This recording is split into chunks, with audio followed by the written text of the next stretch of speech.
సౌభాగ్యము.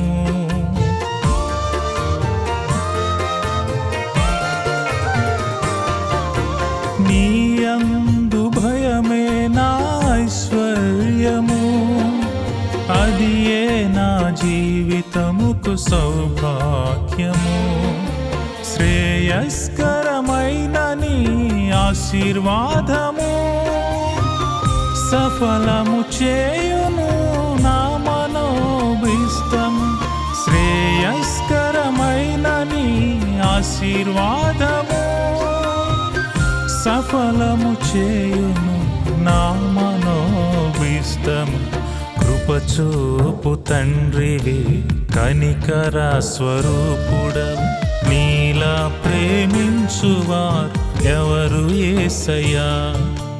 కరుణా కటాక్షములు నా తోడుగా ఉంచి కాపాడుచున్నావు, స్తోత్రములయ్యా.